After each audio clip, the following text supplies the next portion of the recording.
Scrub my arms. Ooh, my ears and my nose and my face and my hands and my knees. Ooh, you, you, you, you.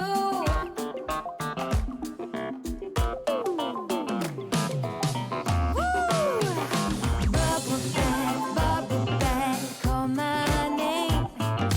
Every morning up with the sun. Oh, bubble bath, bubble bath.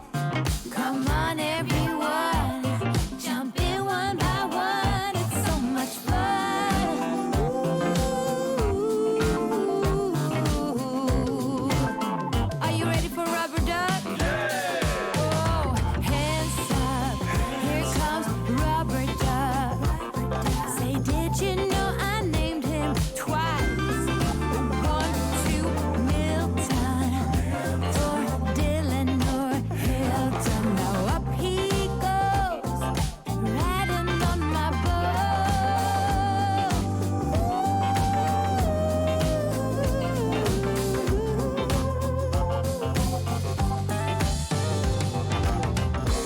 Scrub my feet. Ooh, you, you, you, you. Scrub my arms. Ooh.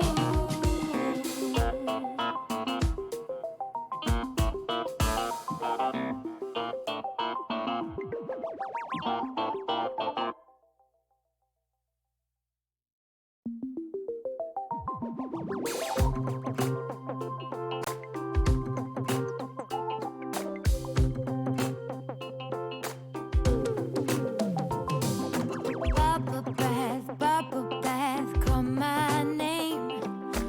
Every morning up with the sun. Bubble bath, you know I love to blow some big ones. And mama thinks it's fun. Ooh.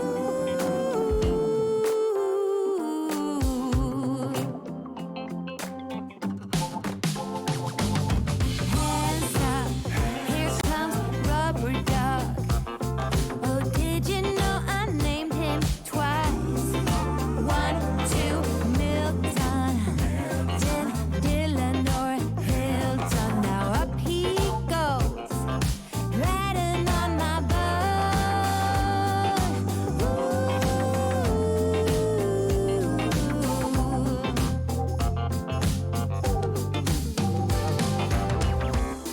Scrub my feet. Ooh, you, you, you, you. Scrub my arms. Ooh,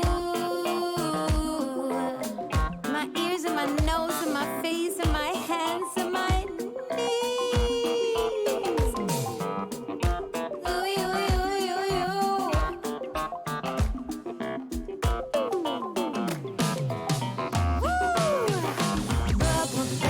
Bubble bath, call my name. Every morning up with the sun. Oh, bubble bath, bubble bath. Come on, everyone, jump in one by one. It's so much fun. Ooh.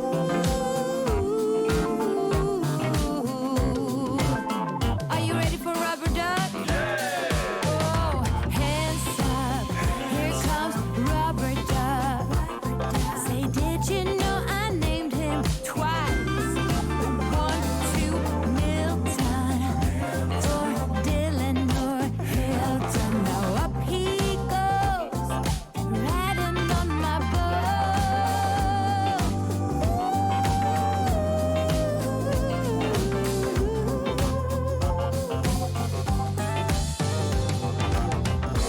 Scrub my feet.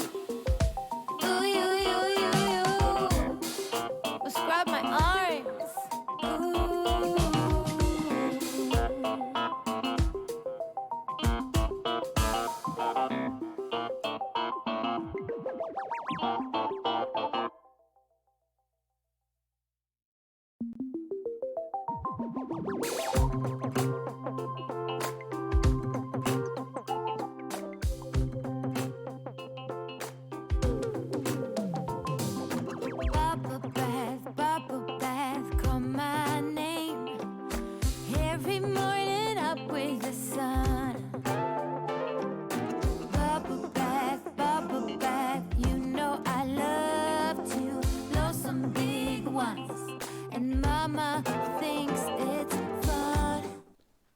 Bonsoir à tous et bienvenue dans un nouveau numéro de Ketchup Mayo. Je suis très content de vous retrouver ce soir pour un nouveau live multisport.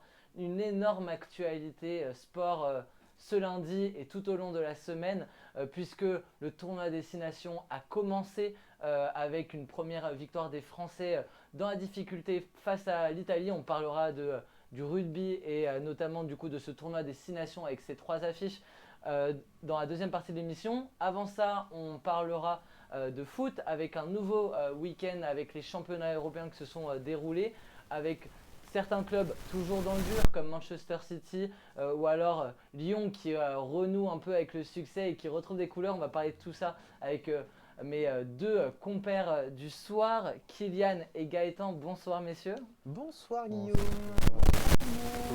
Vous allez bien? Ça va et toi? Je suis très content, ouais, ça va très bien. Vous pouvez voir, alors c'est légèrement coupé à la cam, mais vous pouvez voir un 2 suivi d'un 3, c'est le maillot de LeBron James juste à côté de Gaëtan parce qu'on va aussi parler basket en dernière partie d'émission. C'est la semaine de LeBron James, c'est la semaine où il va sans doute battre le record de Karim Abdul-Jabbar pour rentrer dans la légende de ce sport en devenant tout simplement le joueur qui a mis le plus de points dans sa carrière et dans l'histoire du basket. Mais évidemment qu'on va parler de ce trade, de ce trade qui a eu lieu ce week-end. Kyrie Irving quitte KD et les Nets pour signer à Dallas. Un énorme échange dont on va revenir en troisième partie d'émission avec Mamcher et toujours toi Gaëtan. On va commencer tout de suite dans le vif du sujet avec le foot et du coup le match du week-end, messieurs. On reprend, je vous laisse commencer à l'écrire. Allez. On reprend ce qui fonctionne chez Ketchup Mayo. 3, 4, 5 questions ce soir pour disséquer un peu l'actualité du week-end. Que s'est-il passé? Déjà, le match qu'il ne fallait pas louper. Si vous avez loupé ce match, on va vous en parler tout de suite avec un Wolfsburg-Bayern. Tout Alors, à fait. celui-là, sûrement pas mal de gens dans le chat ont dû le louper parce que c'est pas le match qui nous a le plus prêté attention. Et de l'autre côté, nous avons FC Barcelone-Séville. Évidemment. Pourquoi Wolfsburg-Bayern, mon cher Kylian? On a une belle performance de Wolfsburg. Ouais. Parce qu'ils ont perdu 4-2. Wolfsburg? Oui. D'accord. Alors, ça peut paraître un peu contradictoire, mais ils ont dominé quasiment l'ensemble du match. Et le Bayern marque 4 buts sur ses 4 seuls tirs cadrés du match. D'accord. Il y avait combien? Il y avait 2-0 pour Wolfsburg?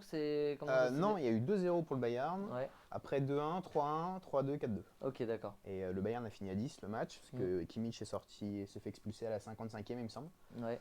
Et donc voilà, le Bayern gagne avant Paris. Renoue avec le succès, ils étaient en difficulté. Alors, ils avaient gagné le match d'avant, mais là, ça faisait avant le match d'avant, ça faisait 3 matchs qu'ils n'avaient pas gagné. Ils avaient fait 3 nuls d'affilée. Ouais. Là, du coup, ça fait 2 victoires consécutives. Dans le jeu, c'est pas trop ça encore. Il va falloir un peu plus pour le PSG. Après, même si le PSG en ce moment n'est pas forcément dans la meilleure forme, on l'a vu ce week-end contre Toulouse. Mais on a Bayern qui se rassure avec la victoire. Ouais. Dans le jeu, c'est pas encore ça, mais c'est déjà mieux. Et puis surtout, on a appris que Mané ne serait pas là pour Paris. Ouais. C'est officiel. Mané qui ne sera pas là, Mbappé qui ne sera pas là non plus. Ouais. Pas encore sûr ça. Pas encore sûr. On ne sait pas si c'est de l'intox, un peu s'ils essaient de faire en sorte que de brouiller les pistes et de mettre un faux espoir au Bayern pour qu'au final il soit aligné. C'est ce qu'on a déjà vu plusieurs fois dans le côté du PSG. C'était un match de haut de tableau, ce Wolfsburg Bayern. C'était un match de haut de tableau, tout à fait. Et voilà, le Bayern qui conforte son avance en tête de la Bundes. Voilà. De l'autre côté, on a notre supporter du Barça qui s'est régalé devant un Barça-Séville. Alors Séville qui est en grande difficulté en championnat, 16e. C'est une victoire du Barça? Ouais, victoire du Barça 3-0. Du coup, je choisis ce match parce que Séville devait se relancer, même si c'était au Camp Nou. Ils étaient là pour aussi un peu se tester contre les gros. Et le Barça aussi, ça reste un choc de la Liga. Souvent un match très compliqué où il y a beaucoup de buts. Et on a une première mi-temps un peu molle où le Barça domine. Ils sont pas inquiétés mais n'ont pas d'occasion franche. Et ils reviennent en deuxième mi-temps avec d'autres intentions. Ils font une deuxième période assez parfaite, je trouve, que ce soit défensivement, offensivement. Ils ont mis l'accélérateur, ils ont joué plus devant, ils ont tenté plus de choses, des passes plus directes, plus compliquées. Il y avait moins de conservation du ballon, quoi. Moins jouer, pas perdre la balle, à se faire 10 passes, voilà. Là, c'était plus des passes à risque, mais qui ont payé souvent. Franchement, tous les joueurs étaient concernés, tous les joueurs ont sorti un gros match. Et le Barça, du coup, met 8 points au Real Madrid, au championnat, et est plus que favori pour la Liga. Très bien. C'était 2 matchs, c'est 2 championnats dont on ne parle, enfin on parle un peu moins en tout cas le championnat espagnol et championnat allemand. Donc tant mieux si ces matchs-là vous ont plu ce week-end. On va passer maintenant à la surprise du week-end. Qui vous a surpris? Qui a été surprenant? Quelle équipe a déjoué les pronostics et a niqué complètement les combi-foot de bon nombre d'amateurs? Ouais. Ouais. Ouais, est-ce que c'est surprenant? Oui, c'est surprenant, moi je te rejoins. Marseille-Nice, victoire 3-1, je crois, de Nice, c'est ça? Ouais. Et Tottenham qui a gagné et qui est juste derrière toi, on les a mis aussi à l'honneur. Tout à fait. Contre Manchester City 1-0. Moi, je m'exprimerai plus tard sur Ok. ce sujet. Alors je te laisse la parole, Gaëtan. Marseille et Nice. Nice qui était dans le dur cet hiver. Il y a eu limogeage de Lucien Favre. Favre, pardon. Et en l'espace d'une semaine, ça va gagner face à Lens, ça va gagner face à Marseille et ça va gagner face à... Je me rappelle plus, mais c'était une grosse équipe aussi. Je vais retrouver, mais en tout cas, Nice. Ouais, Nice. Nice, ils ont gagné contre Lille, Lens, voilà, Marseille. c'est Lille. Lille, Lens, Marseille en l'espace d'une semaine, carton plein pour les hommes, enfin voilà, les Niçois, pardon. Et du coup, une victoire tout en beauté hier. Marseille a un peu dominé en première période, mais Nice a été plus fort. Ouais, moi je mets ça dans la surprise parce que l'OM était sur vraiment une pente ascendante, que ce soit dans le jeu, dans les performances. On les voyait peut-être venir cette année enfin chercher le PSG. Avant le match, il y avait plein de médias qui parlaient de peut-être que c'est l'année de l'OM pour venir peut-être chercher ce championnat. Là, ils recolleront à 5 points du PSG. Bon, nanana. Et au final, ils ont complètement déjoué ce match. Après, ils ont quand même dominé dans l'ensemble. Première mi-temps, bon, on aligne directement. Moi, je ne suis pas forcément d'accord avec ça, d'aligner directement un joueur pas parce qu'il n'est pas prêt physiquement, et parce que Vitinha a été aligné du coup directement, mais dans le sens où je pense que collectivement, il n'est pas encore ancré dans l'équipe. Les appels, on ne sait pas forcément comment ils jouent, les joueurs ne se connaissent pas encore assez. Et du coup, ça n'a pas très bien marché. Il avait mis Payet aussi, qui était un peu lent, je trouve, un peu mou. Très mauvais match de Payet. Hein? Très mauvais match de bien Payet. sûr, très mauvais. D'ailleurs, il est sorti à la 46e. Bah oui, et très bon choix d'ailleurs de Tudor qui a par ses changements, en faisant rentrer Malinowski et Sanchez, a apporté justement un renouveau, parce qu'il y avait 2-0 à la mi-temps du coup pour Nice. Et l'OM a dominé. A réussi du coup à marquer 2-1 pour revenir, essayer de revenir dans le match. Et après ils ont poussé, et après il y a eu un petit moment de flottement. Et Nice a su en profiter en fin de match avec aussi des très bons changements. Donc de la part de Digard, je crois, qui a pris le relais. Tout à fait. Et du coup, c'est pour ça. Moi, je le mets en surprise parce que Marseille, on les voyait mieux, continuer dans leur lancée. Et je ne m'attendais pas qu'ils butent sur Nice, qui a quand même très bien joué son jeu en contre-attaque. Et donc, félicitations à eux. Moi, c'était pas loin d'être le match du week-end, tu vois. Pour moi, je trouve que ça a conclu en beauté. J'ai hésité, mais le Barça, il fallait que j'en parle là. Non, mais en tout cas, voilà, c'est sûr que Nice, on va voir parce qu'ils étaient un peu à la peine et à la traîne en championnat. Mais ces 3 victoires contre des équipes qui sont devant eux, c'est des points de grappiller pour retourner. Surtout 5 matchs sans défaite. Ouais, c'est bien, c'est bien ce qu'il est en Depuis train de l'arrivée faire, de Digard. C'est assez surprenant. Aussi, ils ont l'effectif pour. Enfin, on voit un vrai effectif qui joue bien collectivement.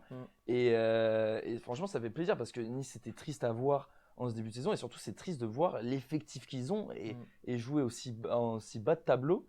Et du coup, franchement, ça fait plaisir de revoir ce niveau-là. Déjà, moi, alors, quand Galtier est parti et que Favre est arrivé, je reprends ta boulette, tu vois. Ouais, bravo. désolé. J'avais beaucoup d'espoir parce que Favre, pour moi, est un très bon coach. Ouais, j'aime beaucoup Favre. Et Galtier, je ne suis pas du tout partisan de Galtier. Pour moi, ça jouait très mal Nice l'année dernière. C'était horrible à voir jouer. On voit Stan au PSG d'ailleurs, mais c'est encore un autre débat. Quand Favre est arrivé, je me suis dit, ça y est, tu vois, ça va partir et tout. Après, ils ont perdu Gouiri, qui est parti à Rennes. Et bah, ça rouonnait. Et au final, bah, ils finissent à la trêve, je crois qu'ils sont 11e ou 10e. Quelque chose comme ça, ils sont vraiment. Et Digard arrive, et là, bah, c'est le renouveau. Après, moi, je l'avais mis, tu vois, on peut rebondir dessus, après, peut-être que j'en reparlerai pas tout à l'heure. Mais j'avais mis Nice en top parce que bah, c'est 5 matchs sans défaite, parce que c'est des victoires probantes contre Lens, Marseille et Lille, qui sont, même si Lille est un peu moins bien cette année, et ils sont quand même encore devant Nice, ils sont 7e du championnat. Donc, ils battent des concurrents potentiellement directs à la course à l'Europe. Et Nice, cette année, enfin, en tout cas sur cette année 2023, c'est très fort. Dans le chat, on a Laurent Daron qui nous dit Marseille s'est économisé pour mercredi. Mercredi, il y aura le match face au PSG de Coupe de France. Alors au-delà de la blague de Laurent Daron, c'est vraiment pas le cas pour le coup. Marseille et Nice ont vraiment joué un très beau match.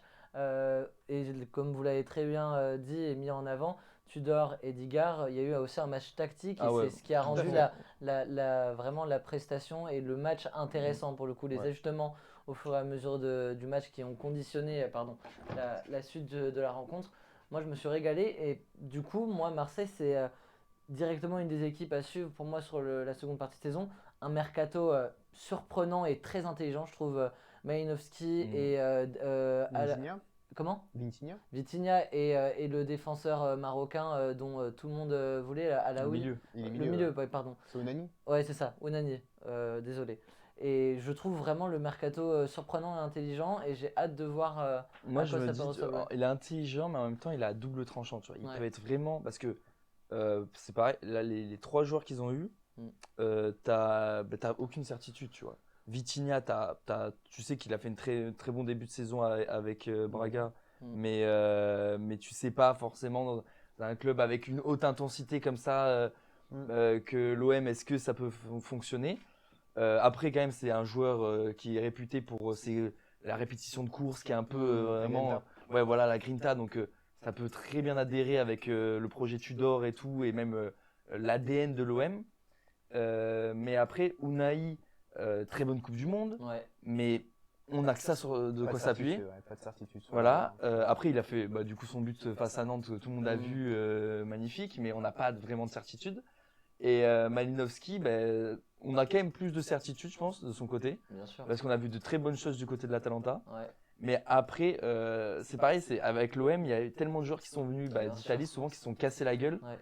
Et du coup, compliqué à savoir. Mais ça double de tranchant, mais en même temps, c'est intelligent dans le sens où, quand même, si ça fonctionne, les gars, ils ont fait un mercato presque parfait. Après, moi, je suis pas d'accord dans le sens où c'est à double tranchant parce que tu as un effectif qui tourne déjà très bien. Marseille, avant le mercato, c'est déjà très fort. Et là, ils viennent se renforcer à des postes où ils n'ont pas spécialement besoin. Ils prennent pas forcément des titulaires. Ils ont déjà leur 11. Personne n'est sorti du 11. Ils ont juste renforcé. Mais à double tranchant dans le sens économiquement. C'est-à-dire ils mettent quand même. Je suis pas sûr. Quand tu mets quand même, je pense, 32 millions sur un gars et quand c'est l'OM. Alors Vitinha, oui, c'est un pari, c'est un vrai pari. Mais étant donné leur position en championnat, leur forme actuelle, ils sont quasiment sûrs d'être en Ligue des Champions l'année prochaine. Oui. Le top 3 il est assuré. Non, mais je parlais pas dans le jeu, je parlais vraiment économiquement. Économiquement, après tu prends pas trop de risques parce que l'année prochaine tu vas être en Ligue des Champions. Et tu prends forcément des risques parce que 32 millions c'est quand même un investissement colossal. Mais comme tu dis, il est pondéré avec la Ligue des Champions, il est pondéré avec les bonnes performances actuelles. En fait, l'OM, c'est soit tu es dans un cercle vertueux, tout va bien, tu remplis ton stade, tu fais beaucoup d'argent avec les maillots, etc. Et tout va bien, soit tu es dans un cercle complètement catastrophique. Et là, tu perds tout. On va avancer, messieurs, dans le conducteur parce qu'il faut aussi qu'on parle de Tottenham, ce Tottenham Manchester City. Quelle surprise et un Tottenham surprenant face à Manchester City, muet dans cette rencontre, 0 but, 0 tir pour Haaland. 0 tir pour Haaland, tout à fait. Un match pas très emballant, honnêtement. C'était pas non plus hyper intéressant, c'est pour ça que c'est pas du tout un match du week-end. C'était pas forcément un match à regarder, honnêtement. Si vous n'avez pas regardé, vous avez rien loupé. Il s'est pas passé grand-chose, mais Tottenham l'a emporté. C'est d'autant plus surprenant car c'est la première victoire cette saison de Tottenham contre un manque du Big Four. Big Four. Yes, sir. Donc voilà, Que dire de plus? City vraiment a déjoué complètement. Ouais. Haaland a été fantomatique, mais après, je pense que c'est aussi Conte qui a bien géré tactiquement. Après, il était pas au match. Conte, il était sur son canapé tranquillement dans sa télé. Ouais. Mais voilà, donc une bataille tactique remportée par les Spurs Ouais. qui confirme leur. Et qui sauve les fesses de leur qui grand. sauve les fesses de. Parce que Arsenal avait perdu contre Ouais, Everton un tout peu à plus fait. tôt, un but à 0. Donc c'est Tottenham qui permet à Arsenal de pas griller un joker. Tout à fait. Donc ça maintient Arsenal avec une certaine longueur d'avance. Ouais, mais moi, du coup, moi, je vais rebondir sur moi, Tottenham, je l'avais mis plutôt dans les déceptions. Ok. Parce que moi, j'avais fait la nuance Ouais. je préfère dire que Marseille-Nice, c'est une surprise, Ouais. vraiment, que City, Tottenham, c'est une vraie déception de la part de City, je trouvais. Ouais. Qui avait, du coup, à jouer après Arsenal, savait qu'Arsenal a perdu des points, c'était le moment de revenir. Donc, ils avaient juste à faire le taf contre un Tottenham qui est un peu en difficulté, quand même cette saison, qui est largement prenable. Et au final, ils prennent un but assez casquette d'une mauvaise relance, d'un bon pressing de Tottenham. Mais bon, normalement, City, c'est censé être très fort en relance. Et au final, après, ils ont eu tellement de mal à faire décaler, à créer des espaces dans ce bloc de Tottenham. Et du coup, ce qui est un peu la force de City, quand même, de pouvoir harceler l'équipe adverse pendant 90 minutes, qui touchent pas un ballon, qui courent partout, et après se créer le décalage. Et j'ai trouvé qu'ils ont été un peu mous dans la passe, à lâcher lentement le ballon. Le jeu n'allait pas vite, il n'y avait pas de décalage en une touche, pas de passe dangereuse. Des appels, ça bougeait pas assez, c'était assez statique. Et donc ça m'a beaucoup déçu de la part de City, qui aurait pu faire la très belle opération du week-end. Très bien. Eh bien oui, c'est tout à fait. Et on va passer aux joueurs de la semaine parce qu'il faut qu'on avance encore une fois. Ouais. On a la traîne sur cette partie foot, mais on va pas bâcler non plus cette partie. Le joueur de la semaine, qui est selon vous le joueur qui s'est distingué? Voilà. Moi, je préfère prévenir de suite, c'est plus un choix du cœur qu'autre chose. Oula, on va partir du côté Rhône-Alpes. Possible. Possible? Possible. Du côté de Gaëtan, Harry Kane, et nous avons Barcola. Le petit Bradley. Mais qui est ce Bradley Barcola? Petit Bradley Barcola. On commence par Barcola du coup? Allez. Ouais, vas-y. Allez. Non, alors, Barcola du coup c'est un jeune du centre de formation de l'Olympique Lyonnais qui maintenant est titulaire dans le 11 de Laurent Blanc. Mais au-delà de ça, je l'ai pas mis parce qu'il a fait la prestation du week-end. Je l'ai mis plutôt parce que il confirme les espoirs qu'on plaçait en lui. Enfin, même pas forcément, parce que Barcola à la base c'est pas un joueur dont l'OL a misé beaucoup dessus. C'est pas un crack. C'est pas un crack absolu, c'est pas. Mais le mec il est là, il fait son taf, il a toujours fait des bons entraînements, il a toujours été adulé entre guillemets par ses coachs parce que c'est un bosseur. Ouais. Et il ferme sa gueule, il dit rien, juste il bosse. Et au final là, avant-hier il a mis son premier but en Ligue 1 et ses prestations depuis qu'il est titulaire, c'est convaincant. C'est convaincant, c'est mieux que l'homme dont on ne prononce plus le nom du côté de l'Olympique Lyonnais qui est parti du côté de Rennes. Oui. Donc, je ne dirai pas plus. Donc voilà, il a 5 titularisations, 2 buts de passe D. Ouais, et c'est plus surtout au niveau de son apport collectif. Bien sûr, c'est qu'une équipe avec Barcola sur le terrain, c'est une équipe de Lyon qui s'en sort mieux. Exactement, oui. Et puis même le nouveau schéma tactique va mieux. C'est pas encore ça Lyon, mais il y a du mieux dans le jeu. On sent que ça progresse un peu après. C'est aussi des petits adversaires, donc il n'y a pas de quoi s'emballer. Mais voilà, j'ai mis Barcola plus pour un choix du cœur. Toto le Féno qui nous dit Barcola, t'as pas la télé chez toi, Carafo à la limite. Quoi? Qu'est-ce qu'il nous Carafo? raconte? C'est qui Carafo Je déjà? sais pas qui est Carafo. Je ne comprends pas, j'ai pas compris Toto le Féno ce que tu nous dis. Tu vas peut-être revenir sur ce que a mis Gaëtan, ton ami. Ah, Carafo, ouais, je crois ça. Mais c'est Mathieu Carafo, c'est ça? Je crois que c'est pas le mec de Saint-Etienne, justement. Ah, peut-être. Qui a mis un but incroyable. Désolé, on suit pas trop Ligue 2. On la suit, mais on regarde plutôt le haut du classement avec Bordeaux plutôt que voilà. le bas du classement de la Ligue 2. Et dans la Mais Ligue 2, c'est un autre débat. pas très emballant, quoi. Harry Kane, rapidement, Gaëtan, pourquoi Moi, c'est l'attaquant pas de pour Tottenham? sa performance dans le jeu. Il marque un but. Moi, c'est pour son record. Ouais. Il devient du coup le meilleur buteur de l'histoire de Tottenham. Ouais. Avec 267 buts, toutes compétitions confondues. C'est énorme, hein, déjà. Hein. C'est monstrueux. énorme.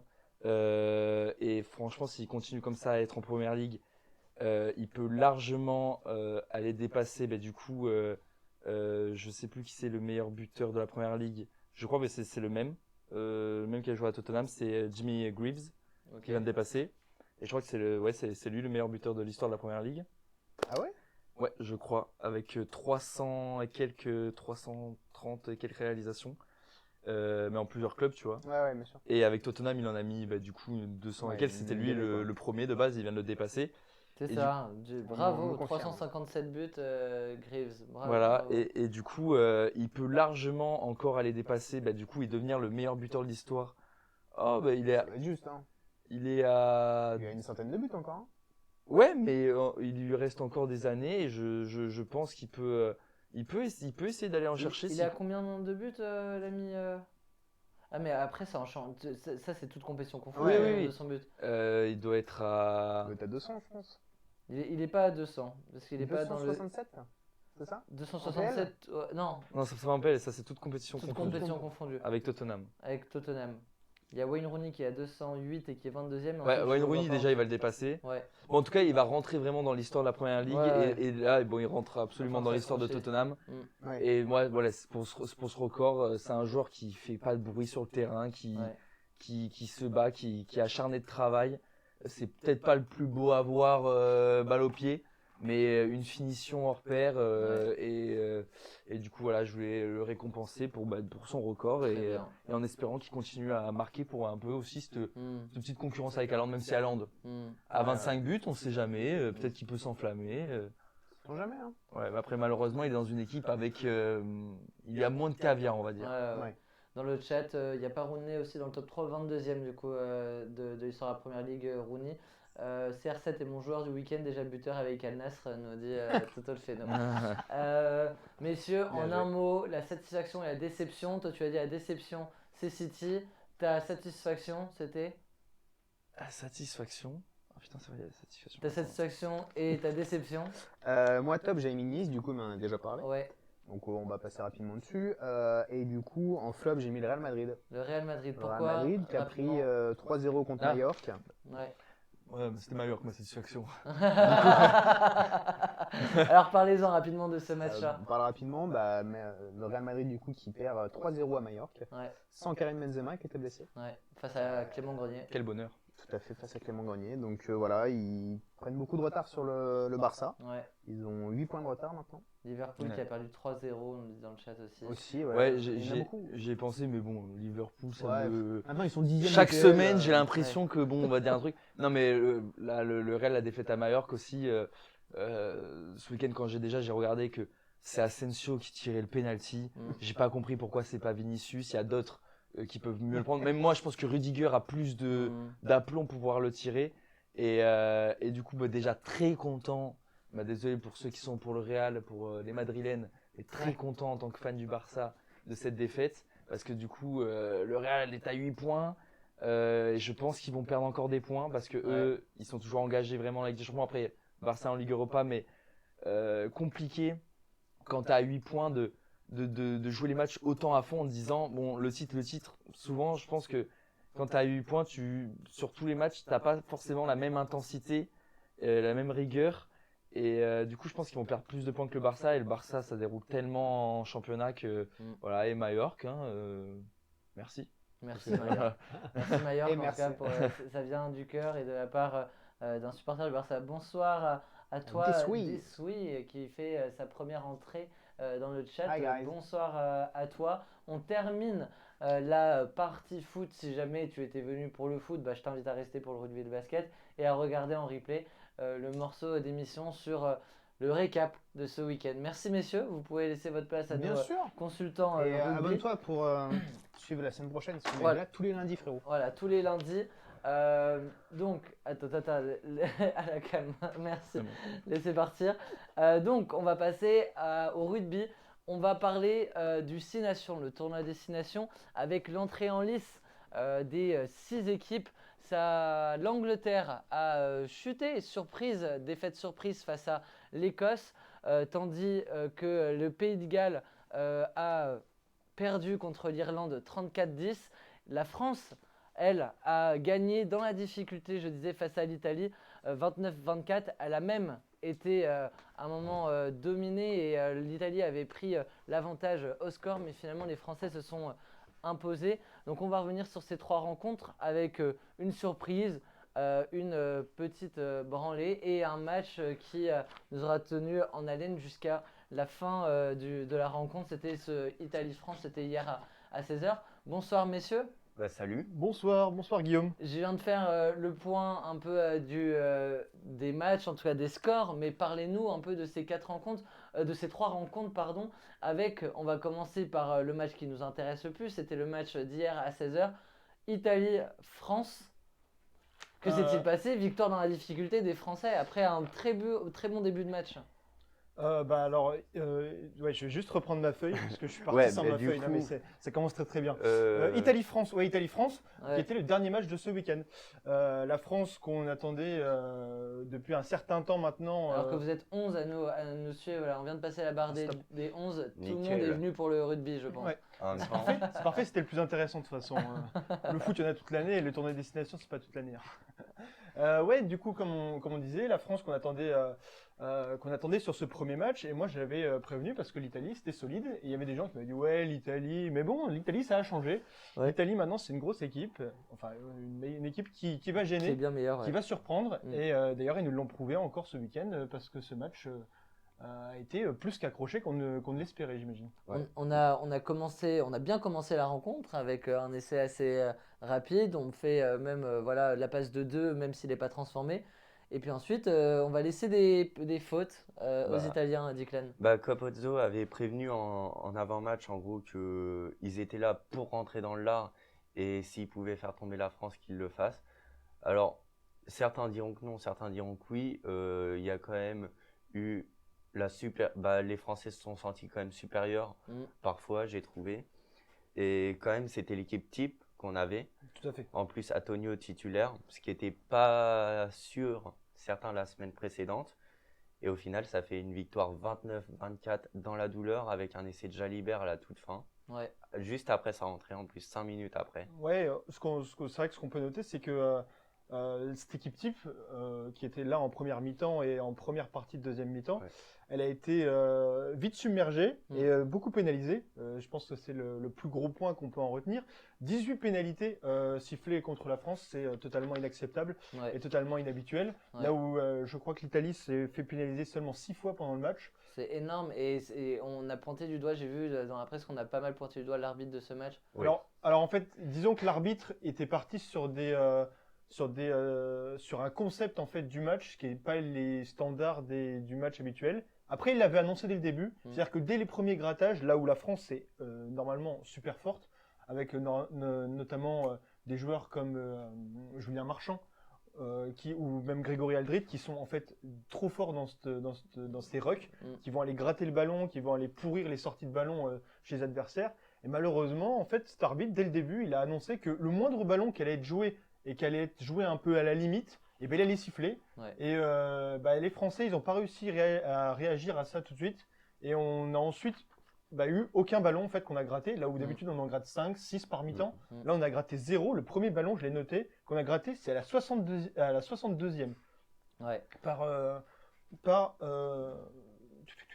Je sais plus. Bon bref, par Toefi Fénois.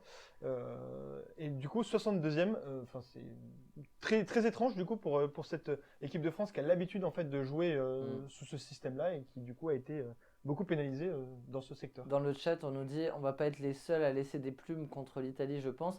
Bah, finalement, on n'en a pas laissé beaucoup des plumes vu que l'essentiel a été la gagne et nous l'avons fait. Totalement. Est-ce que du coup, même si elle est courte, c'est une victoire, c'est une belle victoire ou c'est Totalement. une victoire qui plutôt nous fait poser des questions sur.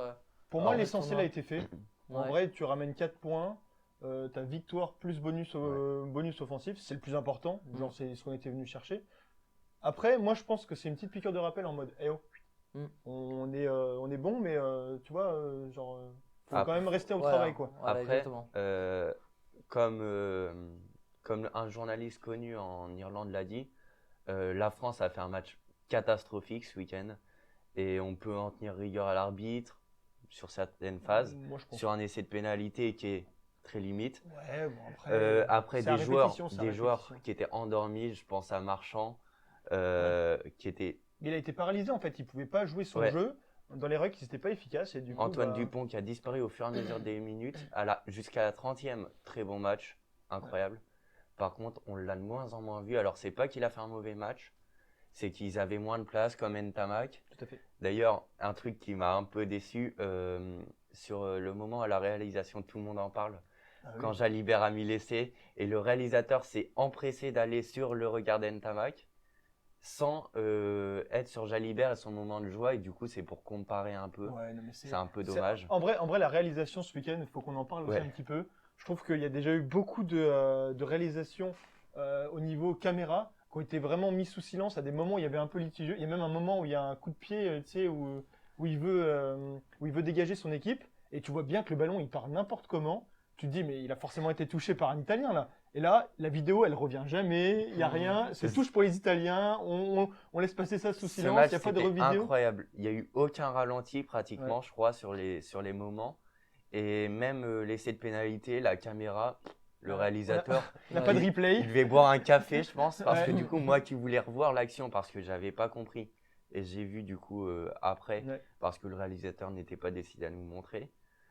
Ouais, c'était Il y bizarre. a eu 2-3 fois aussi où sur des rucks, et ben, les Français ils vont mettre les mains, et puis alors il y a un moment, je crois que c'est Marchand, et là Marchand il y va, tu dis ouais allez hop on récupère, et là l'arbitre il siffle, et il dit ouais t'as posé les mains sur le sol avant, et là, Ah oui. Marchand il regarde et il dit mais absolument pas, Oui. et hop tu revois jamais la vidéo, jamais rien qui justifie. Il y a eu C'était plusieurs très rucks, drôle. ouais, plusieurs rucks comme ça où tu te dis bon j'aurais bien aimé confirmer ça, tu vois. Ouais.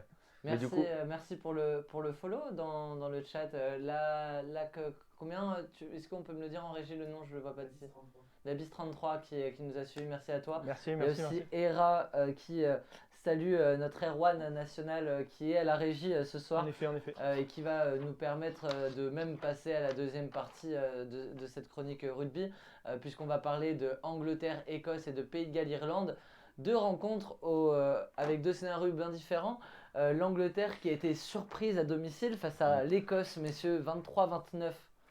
Bah ouais, Angleterre-Écosse, des matchs qu'on sait en ce moment plus à l'avantage de l'Écosse. Ouais. L'Écosse qui est du coup à sa 3e victoire d'affilée contre cette Angleterre. Oui, ils étaient en mauvaise posture, un peu les Anglais avant le match. Et c'était un match plaisant quand même. Ah oui. On s'est pas ennuyé. Non. Et un Van der Merwe, alors je sais pas sa prononciation, Tout à fait, ouais, c'est ça. excellent dans ce match. Avec un essai, il a parcouru 40 mètres. Et une petite stat, durant tout le match, il a parcouru 104 mètres, balle à la main. Ouais, C'est énorme. incroyable. C'est énorme. Donc 45 à peu près sur l'essai, il a été très très bon. Ouais, bah, c'est un ailier qui fait 1m93 pour 105 Ouais. kg. C'est un beau bébé. Et puis, je crois qu'il casse 5 plaquages sur la fois où il esquive 5 mecs. Sur l'essai, ouais. Sur l'essai, Sur l'essai, ouais. c'est On absolument... l'a vu sortir de nulle part après un mauvais placement quand même Ouais, des ouais. Anglais. Ah oui. Devant, il n'y a personne qui part sur lui. Après, il arrive à esquiver parce que du coup, voilà. Ouais. Et puis on avait ces Anglais du coup qui ont leur nouvel entraîneur Mm. avec un Owen Farrell qui était de retour, alors pas à l'ouverture, qui était là en position de demi-centre dans ce match-là. Et Owen Farrell qui malheureusement moi m'a pas convaincu ce week-end. Mm. Il loupe 2 pénalités, du coup à 23-29 bah tu le payes en fait. Il y a peu d'Anglais qui ont convaincu en même temps. C'est vrai. À part Malins qui a mis 2 essais.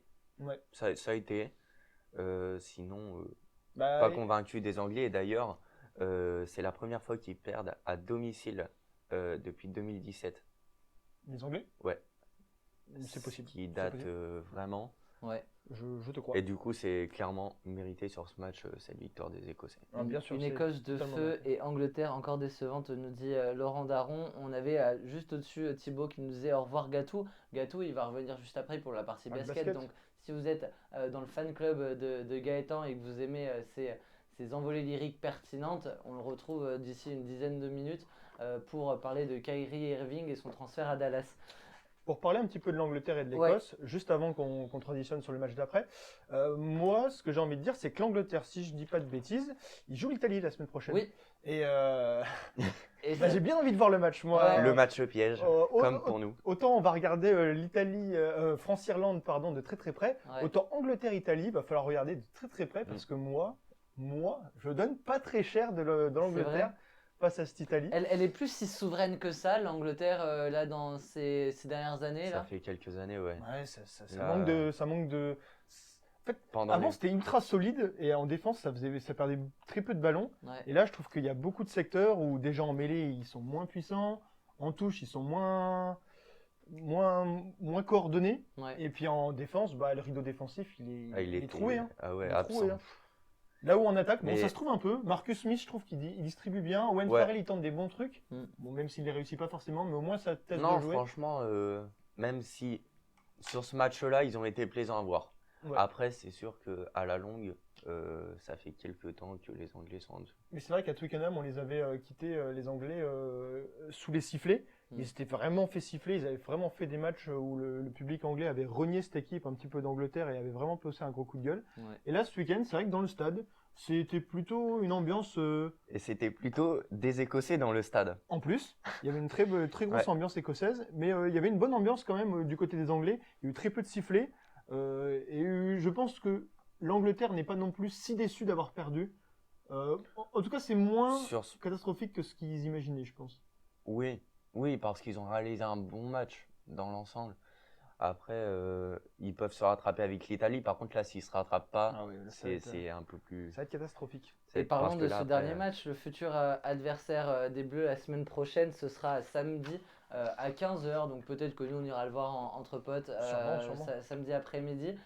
L'Irlande qui a vaincu facilement le Pays de Galles chez eux, 34-10 au Pays de Galles. C'est une démonstration de la part de l'Irlande. Cette Irlande, elle fait peur, messieurs. Et cette Irlande, est-ce qu'elle est favorite même pour Oh oui. ce tournoi destination plus Ah que bah. la France? Déjà, elle a gagné très très facilement face à des Gallois clairement assez absents. Ouais. Non, absents en première période. Absent en première période Après, et ils sont revanchard en relevés. deuxième période. Mais après, le rideau, il était défensif surtout. Ouais. Des Irlandais, il était tellement costaud qu'ils n'ont rien pu faire. Tout à fait. Pour moi, ce match-là, ils ont montré énormément de choses et les Irlandais sont favoris. Mais après, il faut attendre les matchs. C'est le premier match. Faut voir. Et déjà, le week-end qui arrive. Bah oui, c'est ça. Ils mettent quand même 3 essais en 24 minutes. Ouais. Et puis après, il y a 24-3. Les Gallois sont beaucoup trop derrière. Ils rentrent à la mi-temps, ils prennent un rouge à la 65e. Et puis après, ça déroule. Ouais. Sur ce Et, match aussi, très indiscipliné. Pareil que là, comme pour les Français. Beaucoup d'indiscipline, carton, beaucoup de pénalités sur ce match. Des Irlandais qui ont déroulé, qui ont été solides et qui décrochent aussi eux le bonus offensif, pardon. Ouais. Comme les Écossais d'ailleurs, Ouais, tout le monde l'a eu. les 3 équipes l'ont eu et du coup c'est bien. C'est rassurant. Enfin c'est bien, c'est pas rassurant, mais c'est bien pour la France qu'elle le décroche parce que ça un point, ça peut changer la donne si tous les autres vont les chercher aussi.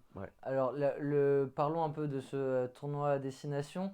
C'est une compétition qui a lieu chaque année. C'est une compétition qui réussit ces dernières années. La France est championne en titre avec notamment un grand chelem l'année dernière. C'est pas de round d'observation dans cette compétition, ça va très vite. Il n'y a que 5 matchs à jouer. C'est même pas une phase aller-retour. Finalement, on alterne d'une année à l'autre. Si on a reçu l'Angleterre cette année, on ira en Angleterre l'année d'après. C'est comme ça que ça marche. Messieurs, je vais vous demander un peu de vous mouiller. C'est la fin du premier match. Vous avez pu voir les trois matchs et les 6 équipes jouer. Dans quel ordre vont être classées ces équipes à la fin de ce tournoi à destination? Vas-y, moi il faut que je l'écrive. Comme ça, Allez. au moins je peux avoir un. Ah, sur un match Sur un Allez. match, il en reste plus que 4 déjà. Mais il y aura un Irlande-France qui nous donnera peut-être un avant-goût, en tout cas de ce qui est réalisable. Parce que finalement, une seule défaite, ça peut vous coûter un titre. Le plus Ça simple. copie chez le voisin, messieurs, attention. Allez.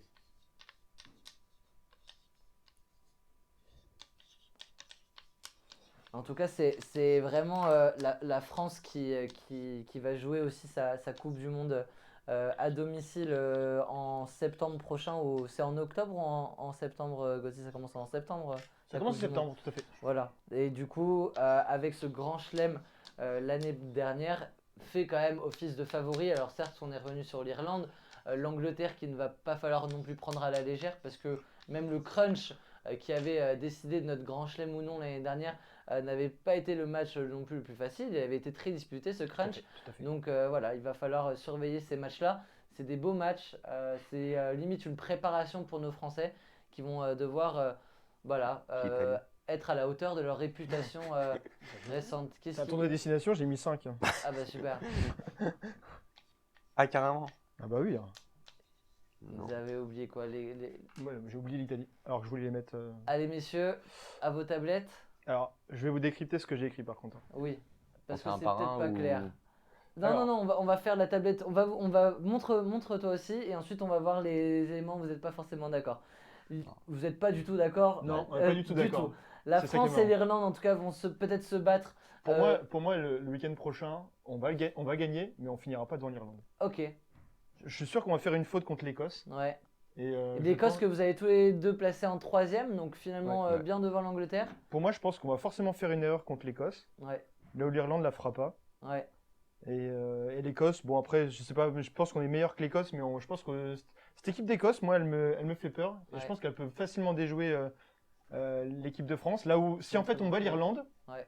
là où si on bat l'Irlande, en fait, on va un peu se relâcher. Ouais. Et je pense que l'Écosse, on va peut-être. Après, ça va dépendre des matchs, mais moi, je Ah, vois bien mais ça comme ça. Jouez avec nous aussi dans le chat. Je vois Monsanto qui nous dit France, Irlande, 3 Écosse, Italie, Angleterre et Pays de Galles. Eh, tu vois? Là-dessus, Eh, ils ouais, vous pareil que rejoignent. toi. Et du coup, l'Italie, parle-nous-en, l'Italie que tu vois vraiment devant l'Angleterre et Ouais. dès le week-end prochain, tu penses? Pour moi, Italie-Angleterre la semaine prochaine, vu la dalle qu'ils ont les Irlandais et vu les Anglais je pense que les Anglais vont se faire piéger. Et pas piéger, mais en fait surclasser. Je pense vraiment que Capozzo, il a trop faim. Capozzo, il a Ouais. montré des trucs dès qu'il touche D'ailleurs, le ballon. Très très fort. hein. Il, Ouais. il a touché trop peu de ballons, moi, je trouve, Ah. contre nous. Ouais, mais apparemment, il est sur. Enfin, il nous a sorti un gros match et il nous a bien fait chier quand même sur, Ouais. sur certains moments, Faut le clairement. dire. Ah, c'est pour ça, pour moi je vois le week-end prochain une victoire de l'Italie. Et l'Angleterre, l'Angleterre va falloir gagner aussi contre la France Ouais. et contre l'Irlande. Ouais. Donc pour moi, enfin, si tu perds contre l'Italie, si tu perds contre la France, si tu perds contre l'Irlande, bah, t'es juste devant le Pays de Galles, quoi. Ça fait combien Voilà. d'années que l'Italie est cuillère de bois? Je crois que c'est comme ça qu'on dit dans le Et bah, métier. ça fait Je crois qu'ils en sont à 5-6 Ça fait ans longtemps. au moins. qui n'ont pas gagné un seul C'était match. même plus, c'est pas plus de 10 ans. Et là, vous sentez vraiment que c'est cette année où l'Italie peut gagner des matchs? Moi peut-être pas. Moi, je vois. Enfin, Toi, tu les as mis. Toi, tu moi, je les ai mis derniers. derniers. Ouais. Mais non, je vois. Même s'ils nous ont quand même sorti un beau match dans l'ensemble samedi, Ouais. euh, je- l'Angleterre reçoit du coup l'Italie ce week-end. Je vois quand même un sursaut d'orgueil, quoi. Ouais. Quoi. Ouais. Tu joues l'Italie, t'es encore chez toi, tu peux pas te permettre de perdre. Moi, je pense qu'il y a une. En fait, l'Italie a vraiment augmenté son niveau de jeu de manière oui, c'est conséquente. sûr. Et je trouve que l'Angleterre et le Pays de Galles ont vraiment fait des prestations qui étaient vraiment très moyennes. Ouais. Et je pense que cette addition des deux Mhm. va faire que c'est des matchs très serrés. Après, je mets ça comme ça. C'est pas une vérité en soi, c'est pas Ouais. une vérité absolue. Et je peux pas avoir la vérité de toute façon. On va. Après, les Gallois, ils ont coulé, tout comme nous, on peut couler ce week-end. Et du coup, à chaque fois, tout Ah. peut changer. Mm. Après, je vois quand même un bon match samedi des Français. Mm. Je pense qu'ils vont se réveiller, surtout vu tout ce qui s'est passé ce week-end Et puis le Gallois, Dans- ils ont joué l'Irlande aussi. Donc, dans les Ouais. fautes. c'est pour ça Oui. qu'ils ont fait Oui, pas- bah pas le oui, figure maintenant. aussi. Maintenant, ils jouent du coup l'Écosse ce week-end. Ouais, c'est ça, Ouais. exactement. Pour, Donc, on verra si Faudra l'Écosse. suivre ce match, ouais. Pour moi, c'est un. Confirme. Tu vois, pour moi, le Pays de Galles, je vois pas contre qui il gagne en fait. Ouais. Contre qui il gagne le Pays de Galles? Bah, l'Italie, peut-être. Pour toi, l'Italie? L'Italie. Pour moi, le Pays de Galles, il gagne jamais l'Italie. hein. On verra. J'ai hâte de ressortir cette capsule. On va Et de prendre des voir, photos. qu'est-ce qui On se garde, passera. on Ouais. garde et On va prendre Voilà, en exactement. photo et on on en regardera reparlera à la dans fin une du semaine, tournoi. dans 2 et dans 3 Voilà. et dans 4. Merci à tous les deux pour cette partie rugby. On va Merci passer à toi. sans plus tarder au basket. parce qu'il y a eu une grosse, allez-y messieurs, une grosse actualité basket avec Kyrie Irving qui a tourné le dos de manière dégueulasse à l'ami Kevin Durant. On était passé d'une super team qui sont les Brooklyn Nets qu'on avait annoncé comme favori numéro 1 pour le titre l'année dernière avec un trio phénoménal, Kyrie Irving, Kevin Durant et James Harden. James Harden avait plié bagage à la trade deadline de l'année dernière pour Philadelphie. C'est au tour de Kyrie Irving de rejoindre Dallas et Doncic. Alors que j'ai mes amis, j'ai hâte de parler de ce sujet avec vous parce que là, ça fait vraiment l'actualité. Comment tu vas, Mame Chère? Ça va super et toi? Ça va, je suis très content que tu sois là Je suis content d'être là avec aussi, Gaëtan et moi pour parler de ce trade exceptionnel. On en a parlé pas plus tard que la semaine dernière, non, il y a 2 semaines, des joueurs les plus beaux à avoir joué. Kyrie rejoint Doncic pour, et là tu l'as dit, un back course qui va nous faire lever à 4h du matin pour regarder Dallas, Ah ouais, Gaëtan. Là, franchement, quand tu vois les deux réunis, je suis désolé, mais là, tu te lèves pour aller pour regarder un match de Dallas. Là, Les c'est cernes. une dinguerie. Là, c'est-à-dire, à chaque action, les deux, ils vont te sortir une masterclass. Ouais. Là, mais moi, j'ai peur. Enfin, moi, je plains les défenses. Mais en plus, on dit que les défenses NBA sont beaucoup plus faibles. Mais là, les pauvres, vont se prendre, mais il va y avoir des brisages de genoux à chaque match, c'est pas possible.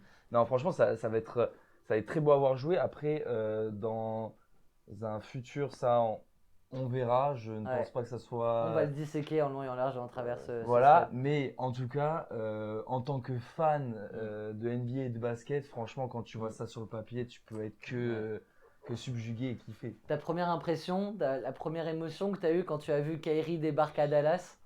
Moi, j'avoue, je suis un peu blasé. Je suis un peu blasé, j'aimais bien KD et Kyrie. Ouais, ensemble. Ouais. Et surtout que Doncic, je suis pas le plus gros fan de Doncic, comme vous le savez. Mais bon, c'est vrai que ça promet du beau basket quoi qu'il arrive. On verra si derrière le bilan de l'équipe il suit. Ouais. Mais c'est sûr qu'au niveau offensif, basket, ils vont nous servir en termes de bagage offensif. C'est 2 des plus gros sacs de l'NBA actuelle, quoi. Ouais. Donc c'est sûr que ça promet. Après, il faudra Qu'est-ce voir. que ça va soulager Doncic un peu? Oui, Ouais, c'est ça. mais aussi, de l'autre côté, surtout ça. de l'autre côté du thread, Kyrie et KD sont dans un bateau. Kyrie tombe à l'eau, qu'est-ce qui reste? Plus grand chose Ouais, à plus Brooklyn grand-chose, ouais. parce que vraiment il l'a laissé tout c'est seul clair, ouais. avec un Ben Simmons qui arrive à faire des matchs à 0 points. Et une rumeur, après ça c'est qu'une rumeur, Ouais. je sais pas si vous avez vu, des Suns qui sont très intéressés par KD. Ah ouais? Ah ouais, non mais là ça peut être, ça peut Est-ce que- exploser. est-ce De hein. toute façon, je vois mal KD rester dans ce, Ouais. Parce que justement, dans ce bateau en train de couler.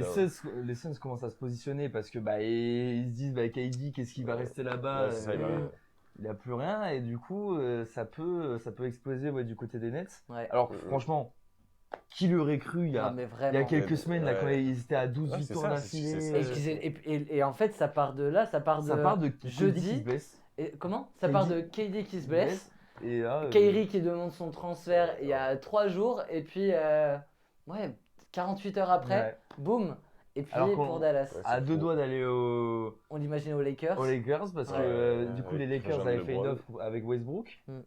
Sauf que Dallas est arrivé, Brooklyn a trouvé que l'offre de Dallas était meilleure. Mm.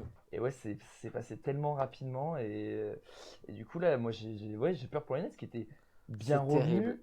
Ils font un mauvais début de saison, Ouais. ils changent de coach, ils reviennent, ils font un run, ils se remettent 2e de conférence. Et puis les Et deux ils sont viennent chercher- starter All-Star. Hein. Bien sûr, et ils viennent un peu titiller Boston et tout, comme ça. Et là, Ouais. au final, tu me dis que tu perds, du coup, t'en perds un. Mm. Et après, t'as l'autre qui est là, on sait pas. T'as plein de franchises qui sont là, qui essayent de se placer parce qu'ils se disent, ah, si on peut récupérer KD, Pourquoi pas? on Ouais. en prend.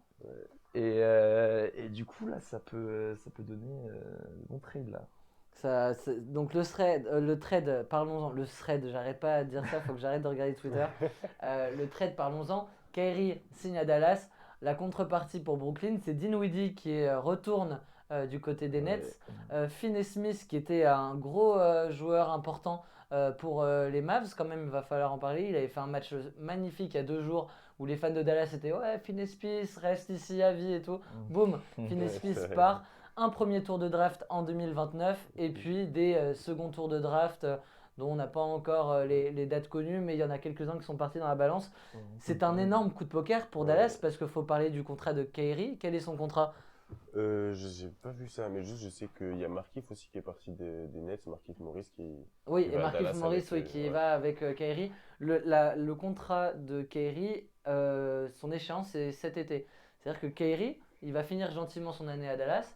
Et puis ça se trouve, en fait, il peut se dire, bon, bah, en Ouais, fait, c'est moi, ça. je rejoins LeBron aux Lakers. Donc, en fait, c'est un énorme coup de poker quand même pour Dallas. C'est cette saison ou rien, limite, on a l'impression, Ouais, parce que c'est t'es clair. pas à l'abri que Kyrie, Mhm. et puis on connaît le personnage, à tout moment, il peut se dire, bon, bah, moi, je me casse, c'est gentil, mais j'aime pas trop Dallas, j'aime pas trop le Texas, je pars ailleurs.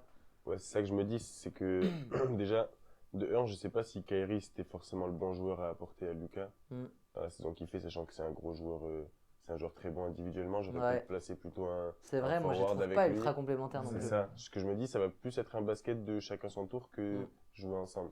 Après, il faudra voir. Parce qu'en même temps, Kyrie, on sait que c'est pas forcément un franchise player, c'est plus un joueur qui a adossé Qui des accompagne, joueurs. ouais. Ça, on l'a vu au Celtics tout seul, il n'a pas été incroyable. Non, Alors que quand tu le vois avec LeBron. avec LeBron aux Cavs, Mm. après c'est LeBron, mais voilà, Lucas, on sait que ça peut être il peut reprendre le flambeau de LeBron, quoi.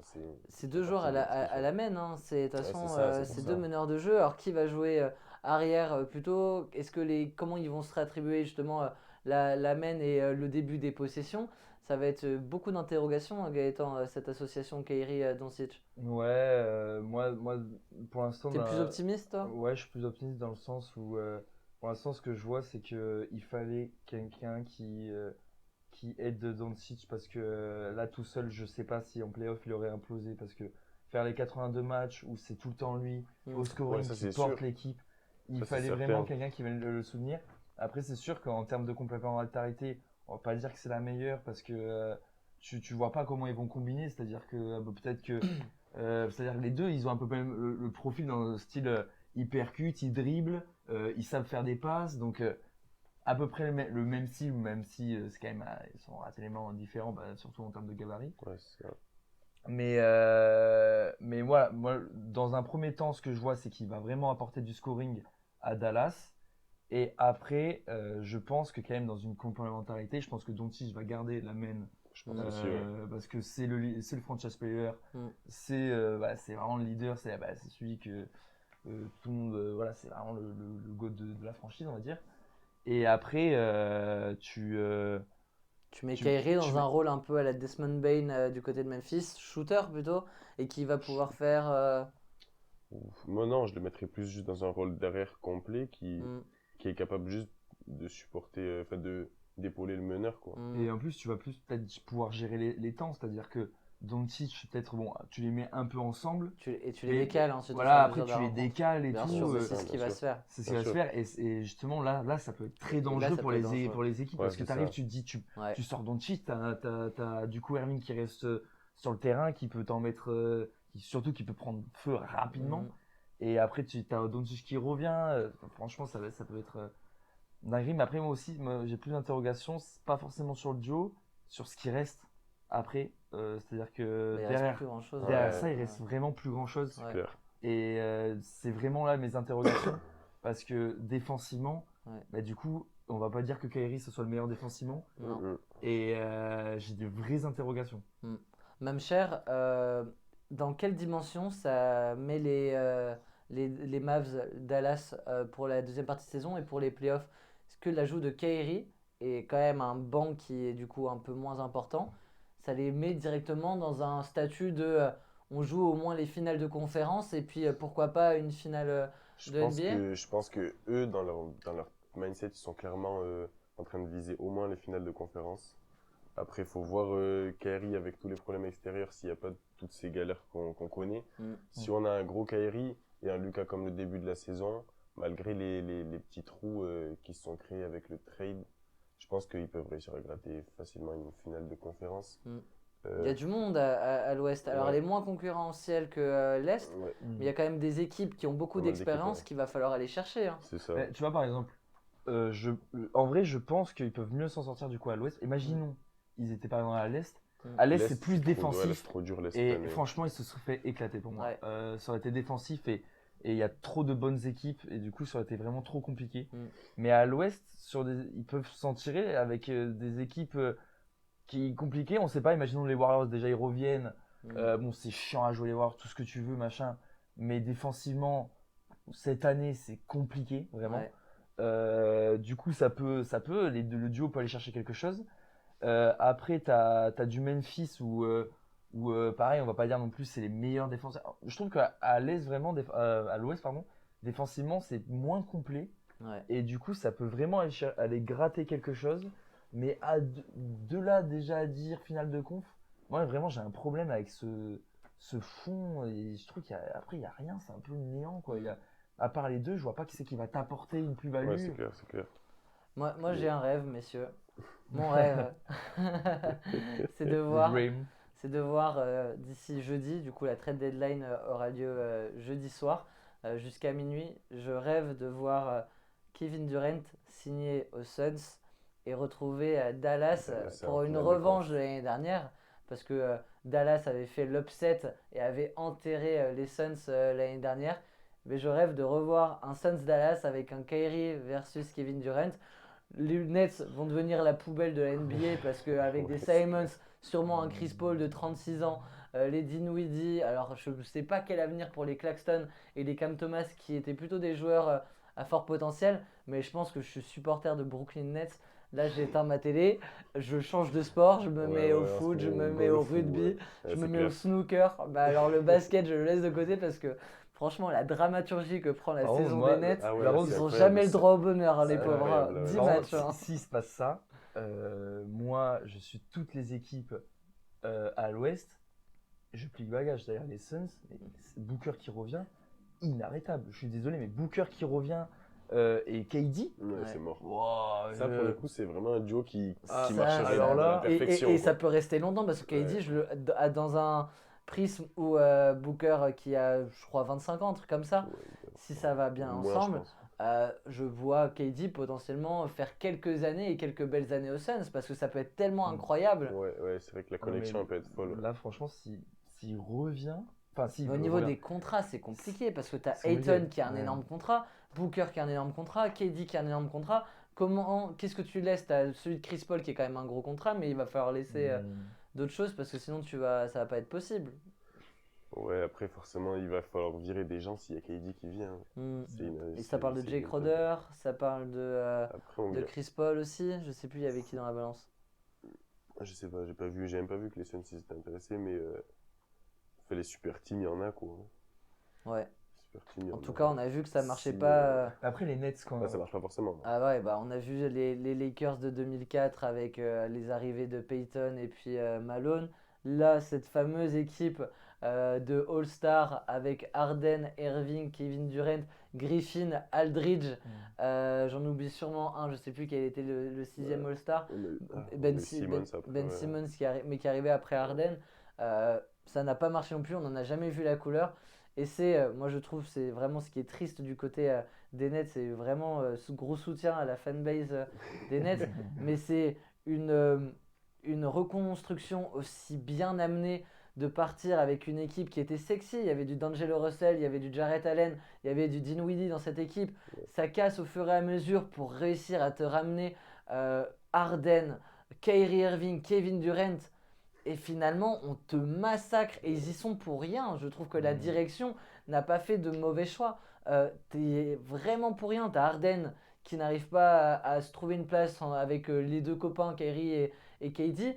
T'as Kyrie qui met toute la saison en porte-à-faux en ne voulant pas se faire vacciner et du coup out sur la moitié de saison. Finalement, t'as Harden qui va se barrer, t'as Ben Simmons qui arrive, qui se fait opérer directement du dos et qui ne joue plus. Et là, KD qui demande son transfert cet été pour finalement qu'il reste. T'as Kerry qui arrive, les deux jouent bien pendant 10 matchs. Mais c'est n'importe quoi ce qui se passe. Et au final, dans deux jours, il n'y a plus personne. Ouais, mais en vrai, moi, je mettrais pas Je serais pas aussi tolérant avec la direction. Je trouve Ouais. que déjà, ils ont beaucoup trop attendu pour virer Steve Nash. Ouais. Que tu le voyais sur les matchs, il n'y avait aucun système offensif ni défensif, c'était catastrophique. Mm. Ils ont beaucoup trop attendu, ça tu sentais que ça bouillonnait dans le vestiaire et tout, et c'est l'un des faits que, enfin c'est l'un des trucs qui a fait que Harden soit parti Ouais. à Philly, parce que franchement les trois auraient pu peut-être potentiellement fonctionner, Mm. avec peut-être un meilleur coach qui aurait pu travailler les systèmes, parce qu'il n'y avait aucun système du coup, vraiment, Mm. c'était catastrophique quand tu regardais les Nets, et du coup Ouais, c'est clair. le truc, c'est que Harden, il était là, et tu avais un KD, du coup, le système, c'était tu passes la balle au meilleur, surtout, d'abord dans la l'esprit, hiérarchie. c'était, voilà, hiérarchie, merci. C'était KD, Irving et Harden, et du coup, Harden, il se retrouvait en 3, il avait beaucoup moins de ballons à exploiter, Mm. et du coup, il est là, bah, c'est sûr que mentalement, tu es là, tu es un peu, en tant que grand champion, tu es un peu frustré, et du coup, je trouve qu'ils ont fait d'abord ce mauvais choix. Et après, c'est vrai qu'il y a des trucs, des histoires un peu bizarres. Je trouve qu'il y a des histoires un peu bizarres dessus. Et après, par exemple, ce trade, est-ce qu'il pouvait pas même s'il demande, Kyrie, il pouvait pas le boucler. Genre, il pouvait pas lui dire non, tu ne pars pas.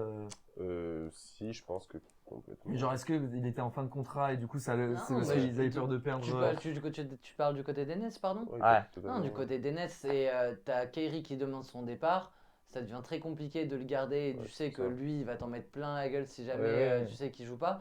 Donc tu sais qu'il part dans 6 mois. Tu vas pas perdre Kyrie ou le garder de côté. Enfin, tu te dis, bah en fait, faut que je le vende contre une poignée de pain parce que de toute façon, il partira cet été quoi qu'il arrive. Ouais, c'est ça. Par contre, si jamais il s'exprimait pas, tu te dis, bon bah on finit la saison avec les deux et ensuite on verra cet été. Si on le perd contre rien, c'est pas grave. Là, à partir du moment où il s'exprime, tu sais que Kyrie, t'es pas à l'abri qu'il te mette 6 mois dans la merde et qu'il te Ouais, pourrisse mais ta saison. le truc, c'est que oui, mais le truc, c'est est-ce que en le faisant partir, Mm. ça va pas plus t'handicaper du coup, parce que ça peut provoquer un KD qui veut partir. Mais au Ça, moins, mais ouais, non, mais ça par contre, je suis d'accord avec toi. Ouais. Et le truc, c'est ça te foire Après. la saison. Après, tu peux te dire, Mm. oui, bah, ils vont chercher des bons drafts et tout. Mais au final, ils ont quoi? Un draft en 2046? Ouais. Ok, ils récupèrent un tour de draft en 2046. Voilà, ils sont Ouais. super contents. après, Mais- Même cher. je pense que ça vaut toujours mieux de virer Kyrie, de prendre le risque que KD y part et d'avoir des joueurs en échange et d'essayer de reconstruire quelque chose, Ouais. que de garder Kyrie qui va mettre une mauvaise ambiance dans le vestiaire, KD qui va être dans une mauvaise énergie aussi. Et du coup, ils vont se retrouver avec les joueurs qu'ils ont, mais il n'y aura aucun qui aura envie de jouer, Ouais. plutôt que d'avoir des joueurs moins bons, mais Ouais. qui sont là pour gagner. Quoi. J'ai été dur avec la poubelle de la NBA parce que, mine de rien, Kyrie, ça te ramène un Dinwiddie et un Finney Ouais, Smith, c'est ça. qui sont deux. C'est des pas- bons C'est joueurs. pas c'est pas des rostas comme Kyrie, mais c'est des bons joueurs de complément d'effectifs. Maintenant, KD, tu sais qu'en plus, il a un contrat, donc il n'y a même pas cette pression de dire oula, lui, si jamais Ouais, on le perd cet été, donc on va peut-être. Et les autres équipes, ils vont peut-être se dire bah lui, on peut l'avoir pour une bouchée de pain parce qu'ils vont avoir la pression de le perdre cet été. C'est pas le cas. Donc Kevin Durant, il va y avoir monnaie d'échange s'il part. Ils vont pas le brader, hein, les Nets. Ils n'ont Ouais, aucun c'est clair. intérêt à le brader. Donc maintenant, pour les Nets, c'est ok, on a un Nick Claxton qui se développe vachement bien. On a un Cam Thomas, pourquoi pas. On a un Ben Simmons qui va retrouver la main. Ok, il nous reste 2 postes à aller chercher. On va pas le laisser aux Suns contre un Chris Paul. Peut-être que Chris Paul nous intéresse pas. Par contre, il y a quoi comme ailier qui peut nous intéresser, sachant que si on met c'est peut-être plutôt les Nets qui vont faire la démarche. Ouais, Côté, et nous donc, on veut vendre KD. Par contre, on veut un ailier taille patron. Est-ce qu'un Markkanen ça peut nous intéresser? Plus, je sais pas, tu vois, ils peuvent récupérer même, ça m'étonnerait même pas, un Bill et un Porzingis, tu vois. Genre prendre un Bill qui a un contrat dégueulasse, mais par contre ça peut matcher avec un KD. T'envoies KD à Washington où il va se faire chier, mais au moins toi égoïstement, et c'est pas les joueurs qui ont le monopole des négociations NBA, tu vois, ça peut être ce genre de truc. Et je pense que la reconstruction des Nets peut aller beaucoup plus vite que ce qu'on ne le pense. ouais, c'est possible, mais faire attention à pas la reconstruire comme la dernière fois. Quoi. Ouais. C'est que ouais, les Nets, on n'a pas eu de grosses époques des Nets. Quoi. Non, mais ça fait très longtemps et on Ouais. pensait que c'était celle-ci et finalement ça ne l'est pas. On va conclure cette émission, messieurs. Vos joueurs de la semaine sans les détailler parce qu'on n'a vraiment pas le temps. Mais dites-nous, toi tu les avais choisis tes joueurs de la semaine Ouais. ou pas? À l'Est, j'ai pris Yanis, Ouais, qui est qui ferait un 41. back-to-back. Ah ouais, C'est non, quoi, c'est là, quoi franchement, il marche sur tout le monde. Ouais, là, c'est quoi, c'est 3 victoires, 40 points de moyenne, un truc comme ça. Ouais, il a mis 50, à un moment donné, il a mis 34. Ouais, il a mis 54, 35, 34, 41 Ouais. points, 17 rebonds, trop, un c'est triple-double. Bref. Et c'est après- à ce moment-là où j'ai eu écho de mes amis rugbyman et tout, c'est à ce moment-là où on perd les gens. Quand on commence à dire 44 points, 42, 19 rebonds, un triple-double.